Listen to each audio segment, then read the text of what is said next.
এটা হয় ওয়েল আপনার সম্পর্কে former cricketer and the chief selector of Bangladesh cricket team Faruque Ahmed কি বলে সেটা একটু আমরা দেখে দিই। আমরা চিন্তা করতাম যে টেকনিক্যালি সাউন্ড, অনেক শটস খেলতে পারে, probably the best fielder and very fit person.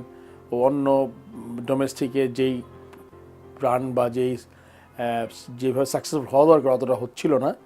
So আমার মনে হয় সেই জিনিসটা কাটিয়ে উঠেছে সে, এবং আমি মনে করি যে ও এখন অত্যন্ত একটা ইম্পর্টেন্ট রোল প্লে করছে বাংলাদেশ টিমে।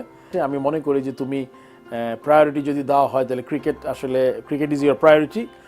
অন্য যাই করো না কেন তোমার প্রায়োরিটি সবসময় 1 নম্বরে থাকবে ক্রিকেট, তারপরে 2-3 গ্যাপ করে 4 নম্বর অন্য জিনিসগুলোর প্রায়োরিটি দিবে। আমি জানি ফ্যামিলিও খুব ইম্পর্টেন্ট, বাট আমার মনে হয় ক্রিকেট যেহেতু তুমি এখন বাংলাদেশ, আমার মনে হয় যে এখন তোমাদের যে ট্যালেন্ট আছে বা তোমার যে ট্যালেন্ট আছে, এই ট্যালেন্ট যাতে বাংলাদেশ টিম দীর্ঘদিন তোমার সার্ভিস পেতে পারে, ওভাবে নিজেকে সবসময় প্রস্তুত রাখবে, সেটা খুব জরুরি আমাদের টিমের জন্য। ওয়েল ফারুক ভাই ঠিক যেমনটা বলছিল যে ফার্স্ট প্রায়োরিটি ক্রিকেট দিয়ে তারপর অন্য কিছু করতে। সাব্বির রহমান মানে এই ব্যাপারটা কি, কেন ফারুক ভাই স্পেশালি এই কথাটা কেন বললো বলেন তো, যে অন্যান্য প্রায়োরিটিগুলো একটু সিরিয়ালে রাখতে? হতে পারে প্লেয়ারের পারফরমেন্সের উপর, হয়তোবা তার সিরিজ সামনে হয়তোবা অনেক সময় অনেক ফোকাস লস করে, তো এই জন্য হয়তো উনি বলছে এই কথাটা। আচ্ছা, শুধু এই কারণেই বলা। আচ্ছা, ঠিক আছে। ওয়েল